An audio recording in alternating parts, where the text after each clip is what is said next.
नमस्कार। ट्रंप के और नेतन्याहू के बुरे दिन शुरू हो गए, उसको लेकर मैंने वीडियो बनाया। अब मैं लगातार नई नई चीज़ें आती जा रही हैं, नए विषय आते जा रहे हैं, नई नई घटनाएं होती जा रही हैं। ऐसी घटनाएं जिनको छोड़ा नहीं जा सकता, पर इशारा उनका भी उसी तरफ है। दो चीज़ें हुई हैं। एक तो भारत के सपूत जोहरान ममदानी ने डोनाल्ड ट्रंप को फिर कड़ा झटका दिया है, और इस बार जो डोनाल्ड ट्रंप को कड़ा झटका दिया है उसके साथ साथ कड़ा झटका उन्होंने बेंजामिन नेतन्याहू को भी दे दिया है। इस बीच में डोनाल्ड ट्रंप लगातार झूठ बोल के अपने लोगों के सामने साख फंसाने की कोशिश कर रहे हैं। इस तरह की बहुत सारी जानकारियां आज हम साझा करने वाले हैं। सरल तरीके से समझेंगे, जानकारी को जानेंगे, ताकि आपको अमेरिका के बारे में भी थोड़ा आइडिया लगेगा, थोड़ा ये भी आइडिया लगेगा कि नेतन्याहू कैसे संकट में पड़ने वाले हैं, और इस सब का असर ईरान और अमेरिका के युद्ध पे क्या होने वाला है और इजराइल के भविष्य का क्या होने वाला है, इसका भी अंदाज़ा आपको लगेगा। मैं हूं गुरुजेश वशिष्ठ, आप देख रहे हैं नॉकिंग न्यूज़ का यूट्यूब चैनल।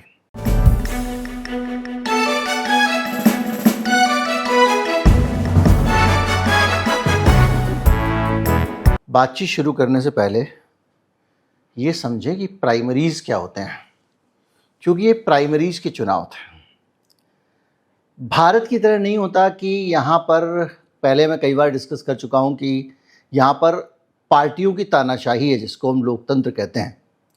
पार्टियाँ तय कर देती हैं कि ये भोंदूराम कैंडिडेट होंगे और आपको उसको वोट देना पड़ता है, और इसी वजह से आप देख रहे हैं कि बस जिसको वोट मिल जाए वो जीत जाता है, केवल एक प्रधानमंत्री के नाम पे। अमेरिका में ऐसा नहीं है। अमेरिका में कैंडिडेट भी पार्टी में चुने जाते हैं, उसका चुनाव होता है।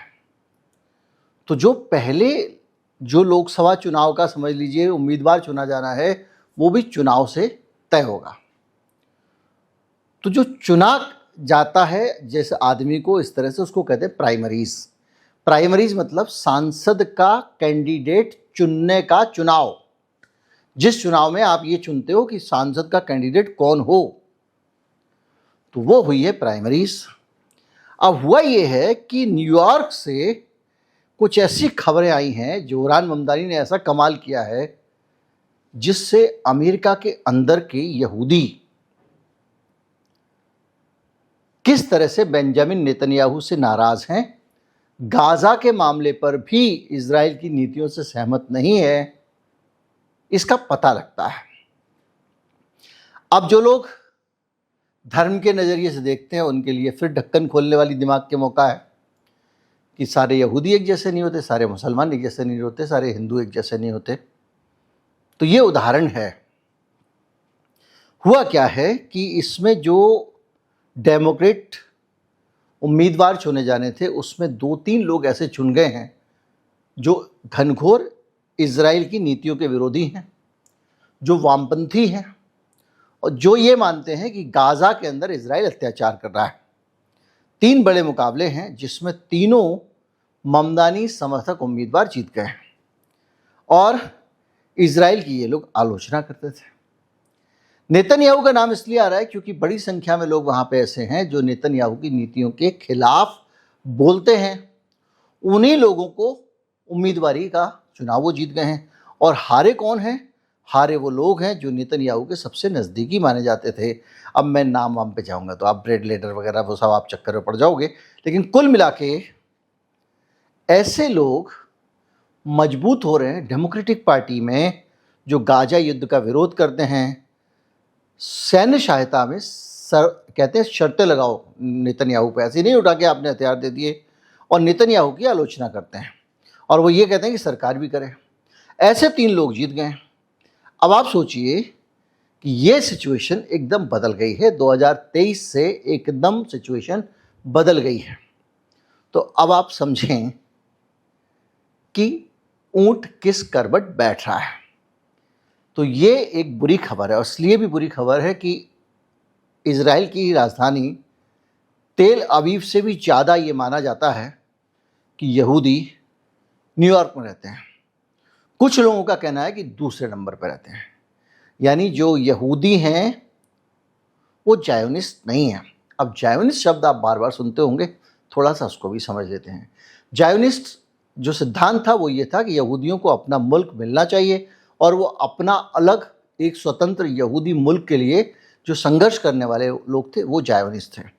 लेकिन एक और फिनोमेना है, वो कहता है एंटी जायोनिस्ट। एंटी जायोनिस्ट जो फिनोमेना है वो, उसका मतलब ये नहीं है कि वो इजराइल राष्ट्र का विरोध कर रहे हैं। वो ये मानते हैं कि इजराइल को एक समावेशी समाज होना चाहिए और किसी के प्रति नफरत नहीं करनी चाहिए। तो ऐसे लोग गाजा में जो इनकी कार्रवाई है उसका भी विरोध करते हैं और ईरान के युद्ध के मामले में भी विरोध करते हैं।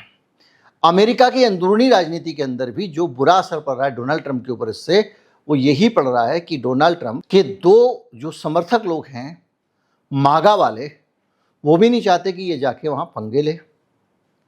तो जब आप इस पूरी सिचुएशन को देखेंगे तो नतीजा क्या निकलेगा? नतीजा ये निकलेगा कि ये सारे लोग जो नेतन्याहू के समर्थन के खिलाफ हैं, जो नेतन्याहू को वहाँ देखना नहीं चाहते हैं, वो सब लोग मजबूत हो रहे हैं। यानी अमेरिका के अंदर जनमानस इजराइल विरोधी बनता जा रहा है। और डोनाल्ड ट्रंप की दिक्कत ये है कि उसके अपने अंदर के लोग भी उसके खिलाफ हो गए हैं। दूसरा उदाहरण एक और देता हूँ मैं आपको, इसके अलावा जो खबर है वो खबर यह है कि वहाँ संसद में राज्यसभा का चुनाव भी डोनाल्ड ट्रंप हार गए हैं। चुनाव मतलब उनका बिल गिर गया है। कैसे? डोनाल्ड ट्रंप को युद्ध करने के आदेश देने का अधिकार नहीं है, ये कानून है। इसके खिलाफ आपको याद होगा कि पहले वहाँ की लोकसभा में, जो वहाँ का हाउस ऑफ कॉमन्स है, वहाँ पर एक प्रस्ताव पारित हुआ और जिसमें कहा गया कि डोनाल्ड ट्रंप को ये पावर नहीं है। जब ये प्रस्ताव पास होता है उसके बाद में ये प्रस्ताव जाता है राज्यसभा में, सीनेट में। तो आज सीनेट में भी ये प्रस्ताव पास हो गया। वहाँ पर भी कुछ डोनाल्ड ट्रंप की पार्टी के लोगों ने ही ट्रंप के खिलाफ वोट दिया था और सीनेट में भी 4 लोग ऐसे थे जिन्होंने डोनाल्ड ट्रंप के खिलाफ वोट दिया, जिससे डोनाल्ड ट्रंप हार गए। 100 की सीनेट है, 4 लोग, 50 के आसपास ही सीट हैं इस वक्त दोनों पार्टियों की, तो 51 शायद हैं। तो उसमें 4 जब इधर वोट दे देते हैं तो डोनाल्ड ट्रंप गिर गए। यानी डोनाल्ड ट्रंप को इजराइल और ईरान में युद्ध छेड़ने का अधिकार नहीं था।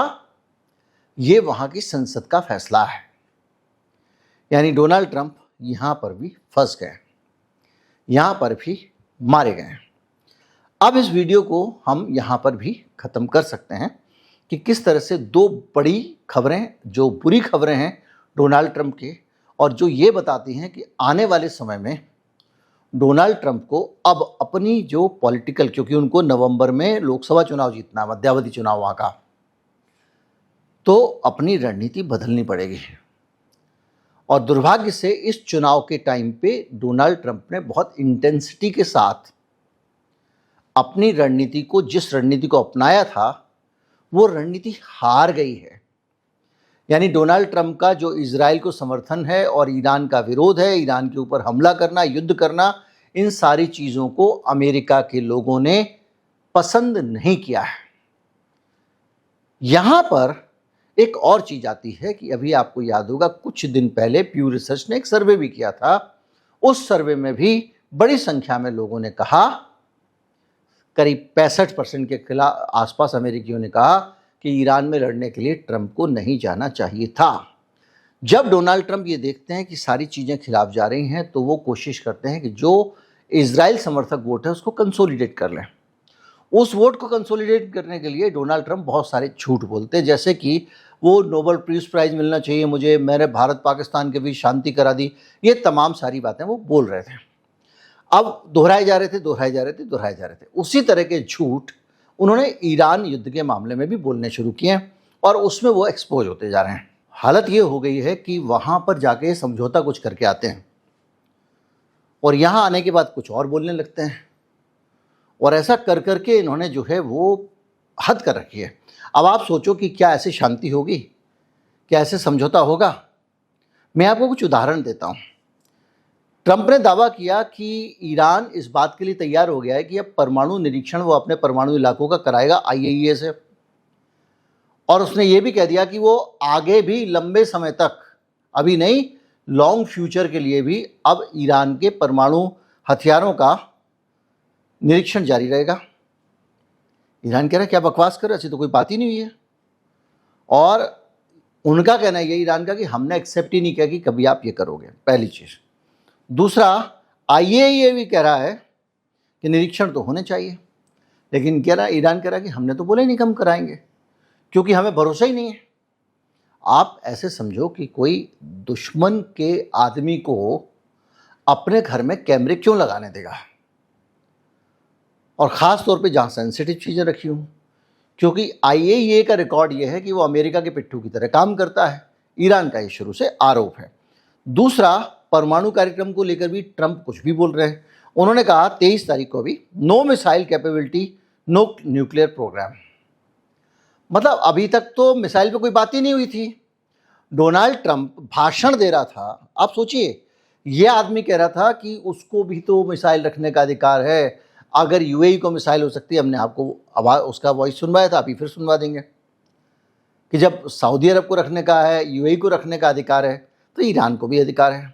अब कह रहा है no missile capability, no nuclear program. पलट गया भाई एकदम रोटी की तरह। और उसका कहना है कि अब दोनों चीज़ों से अब पीछे हट गया ईरान। ईरान कह रहा है पागल हुआ क्या, हम तो परमाणु हथियार बनाने वाले नहीं थे, ना बनाएंगे, लेकिन शांतिपूर्ण परिवार जो परमाणु कार्यक्रम है वो तो हम करेंगे, उसको आप रोक नहीं सकते हो।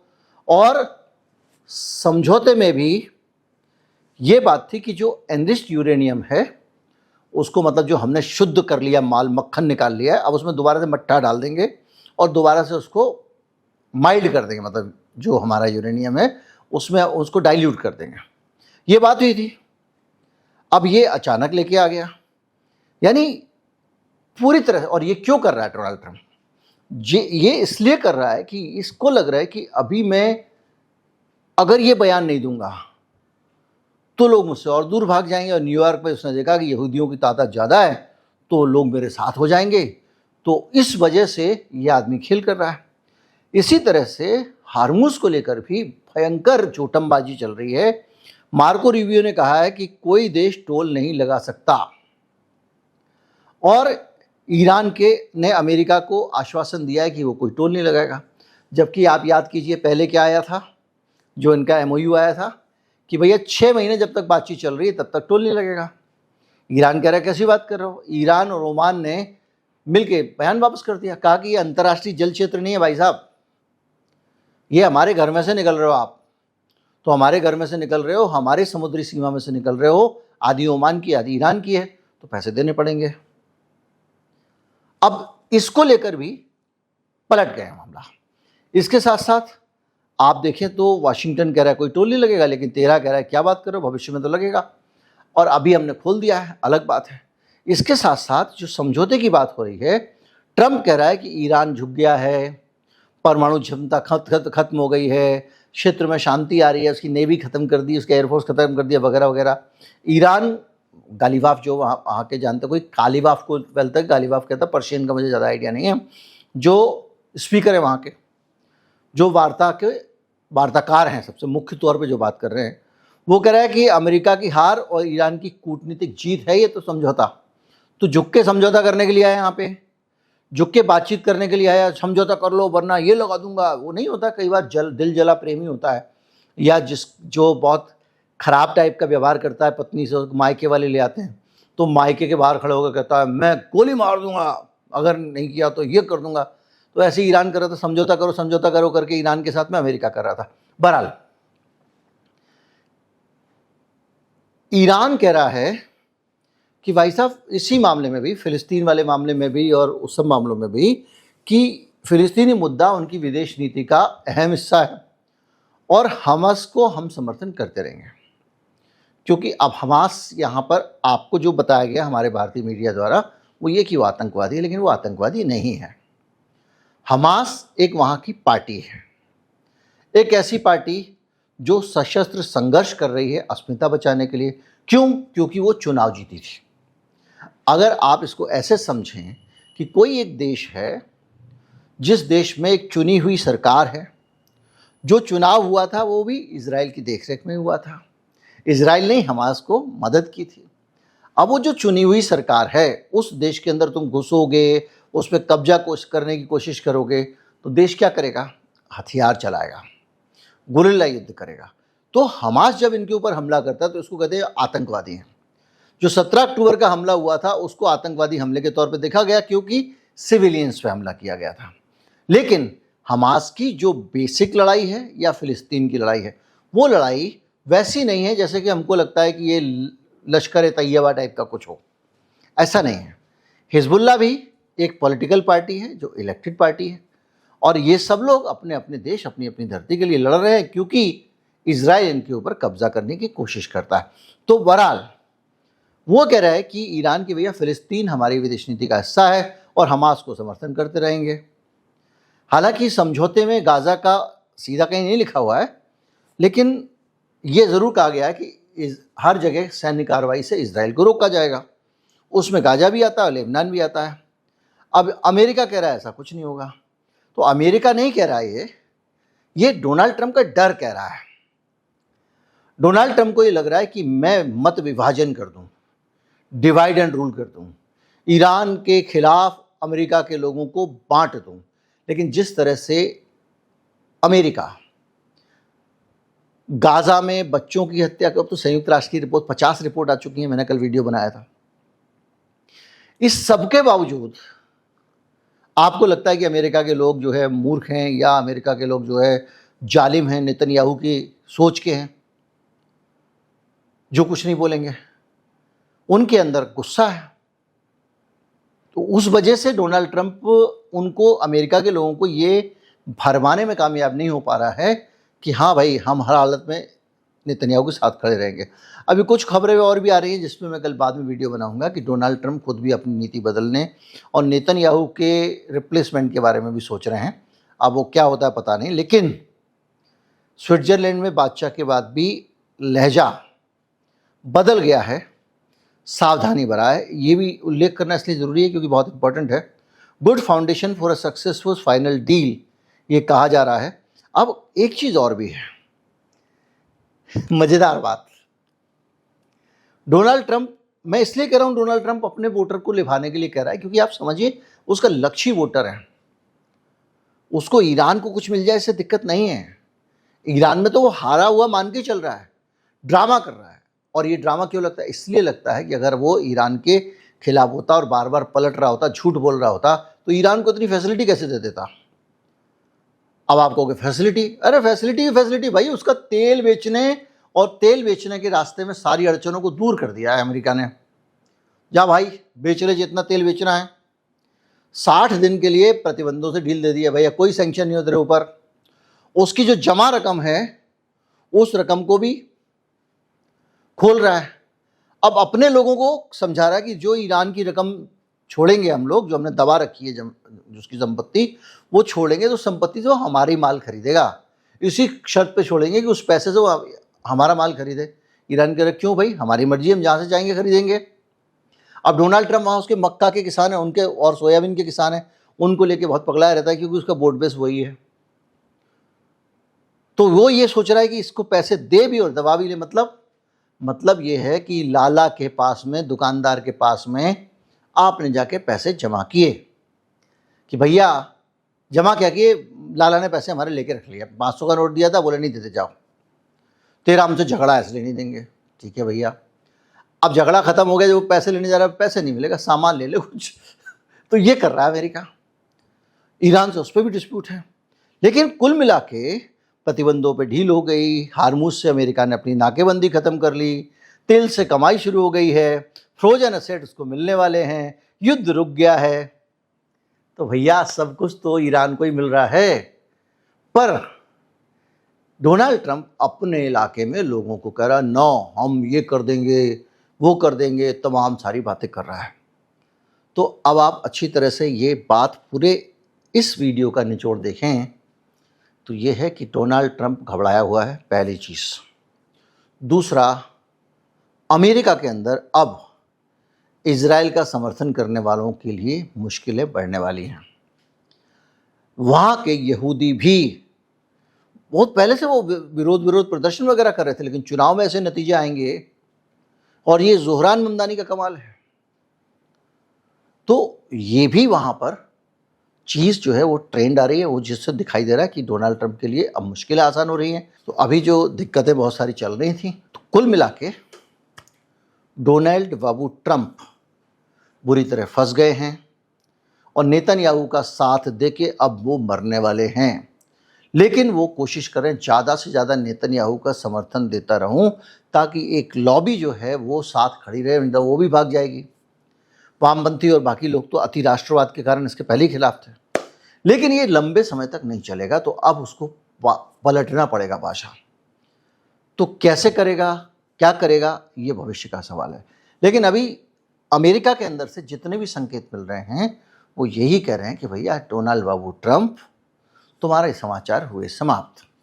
नमस्कार, जय हिंद।